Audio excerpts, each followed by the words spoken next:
Chào mọi người, mình tên là Dung và hôm nay Dung sẽ giới thiệu đến cho mọi người cách làm bánh mì ngọt có nhân phô mai rất là thơm và ngon. Và nếu như bạn là một trong những tín đồ của phô mai thì không thể nào bỏ qua được món này. Nên nếu thích thì mời bạn vào bếp cùng mình để làm món bánh này nha. Đầu tiên mình sẽ chuẩn bị phần kem phô mai ha. Ở đây mình có là 7 ounce hay là 200g cream cheese. Và mình sẽ cho vào đây là 250ml sữa tươi không đường và 65g đường cát trắng. Sau đó mình sẽ đem lên bếp và mình sẽ đun cho cái hỗn hợp này nó được tan ra. Và cho tới khi mà hỗn hợp tan ra và nó gần sôi giống như thế này thì mình sẽ tắt bếp. Và trong lúc hỗn hợp còn nóng thì mình sẽ cho vào đây là 2 cái lòng đỏ trứng gà, quậy đều. Sau đó mình sẽ cho vào đây là 25g bột bắp hoặc là bột mì cũng được, nhớ là rây vào một cái rây nha để cho hỗn hợp nó được mịn. Sau đó mình sẽ quậy đều cho tan bột. Và bây giờ mình sẽ bắt lại lên bếp và mình sẽ khuấy liên tục ở lửa trung bình nhỏ cho tới khi hỗn hợp nó đặc lại giống như thế này là được rồi. Tắt khỏi bếp ha. Và lúc mà hỗn hợp nó còn nóng thì mình sẽ nhanh chóng cho vào đây là 25g bơ không muối và mình sẽ quậy đều để cho bơ nó tan ra.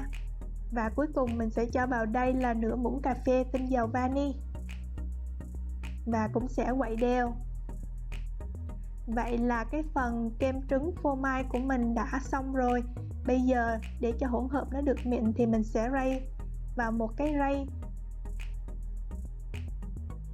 để cho cái phần kem trứng nó rất là mịn ha, phô mai.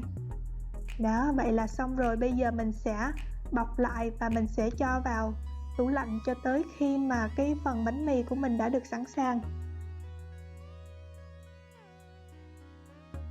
Và cho phần bánh mì mình sẽ có ở đây là 250g bột mì số 13, 60g bột cake flour hay là mình có thể thay thế bằng 45g bột mì đa dụng số 8 và 15g tinh bột bắp. Sau đó mình sẽ cho vào đây là 50g đường và nửa muỗng cà phê muối và mình sẽ quậy đều.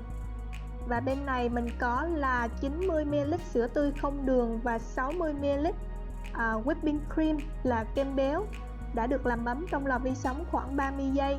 Mình sẽ cho vào đây là 6g men nở instant và nguyên một cái trứng.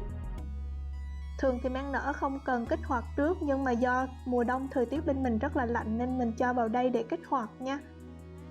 Và mình sẽ cho hết vào cái tô bột và mình sẽ dùng phới và trộn đều trước khi mà mình đem đi lên đánh bột. Và mình sẽ bắt đầu đánh bột ở tốc độ số 2 trong vòng 30 giây để cho cái bột nó được hòa quyện vào nhau. Sau đó mình sẽ tăng tốc lên số 4 và mình sẽ đánh cho khoảng 4 phút cho tới khi mà bột không còn dính thành tô thì mình sẽ dừng máy lại và cho vào đây là 25g bơ không muối ở nhiệt độ phòng, nhớ là ở nhiệt độ phòng nha. Và mình sẽ tiếp tục đánh ở tốc độ số 4 thêm khoảng 4 tới 5 phút nữa cho tới khi mà bơ nó được hòa quyện hết và cái phần bột nó trở nên mềm dẻo giống như thế này. Tổng thời gian đánh của mình là khoảng 10 cho tới 12 phút. Và bây giờ mình sẽ xịt một ít dầu vào cái tô trước khi mà mình lấy bột ra và mình ve tròn và thoa dầu xung quanh cái bột giống như thế này. Bây giờ mình sẽ bọc lại và mình sẽ để cho bột nghỉ khoảng 1 cho tới 1,5 tiếng đồng hồ cho tới khi mà nó nở gấp đôi.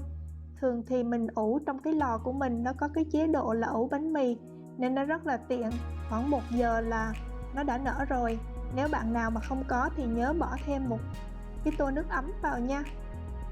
Và bây giờ sau khi nở xong thì mình sẽ ấn xuống và mình sẽ làm cho nó vỡ hết cái bọt khí ra. Sau đó mình sẽ chia bột này ra làm thành 8 phần bằng nhau. Mình có thể chia ra thành 10 phần nếu như mà mình muốn cái bánh nó nhỏ hơn nha. Và mình có thể dùng cân hoặc là ước lượng giống như Dung như thế này cũng được. Và sau đó Dung sẽ túm bột lại và ve tròn giống như thế này.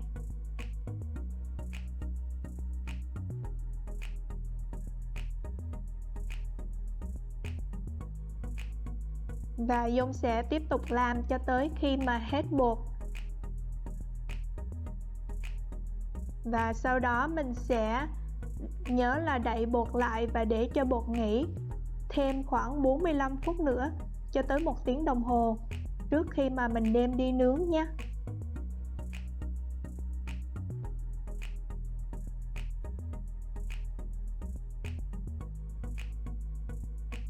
Và bây giờ sau khi 45 phút bột của mình đã nở rất là bự giống như thế này. Bây giờ mình sẽ xếp vào khay để chuẩn bị đem đi nướng. Nhớ là xếp nó tách xa ra một xíu nha, để xíu nữa mình nướng xong nó không có bị đụng vào nhau. Và bây giờ mình sẽ dùng một muỗng canh sữa tươi không đường và mình sẽ quét trên bề mặt của bánh mì giống như thế này trước khi mình đem đi nướng. Và mình sẽ nướng ở 340 độ F hoặc 170 độ C trong vòng 15 cho tới 18 phút tùy theo lò nha. Và đây là bánh mì của mình sau khi ra lò. Wow, nó nở quá trời luôn. Bây giờ mình sẽ bỏ lên cái cooling rack để cho nó được nguội nha, trước khi mà mình bơm kem vào. Mình để nó nguội khoảng 15 phút. Và bên này thì mình hôm nay để mình bơm kem vào, mình sẽ dùng cái đuôi này và mình sẽ cho kem vào cái túi bắt kem. Nếu mình không có túi bắt kem thì mình có thể xài những cái bao bọc ni lông hoặc là cái ziploc bag cũng được nhé. Và bây giờ mình sẽ cho kem trứng phô mai vào. Cái kem này là mình cho vào tủ lạnh hồi nãy tới giờ đó. Và bây giờ mình sẽ đâm một cái lỗ ở bên hông của bánh mì giống như thế này và bơm kem vào. Kem của mình là rất là nhiều cho cái 8 cái bánh nên cái nào mình cũng cho quá chừng kem luôn, ứ nự luôn đó. Và mình sẽ làm cho tới khi xong. Wow, nhìn nè, hấp dẫn chưa? Bây giờ mình sẽ rây thêm một ít cái đường bột ở trên mặt nữa để tăng thêm phần hấp dẫn nha. Đó, wow, nhìn quá là hấp dẫn luôn.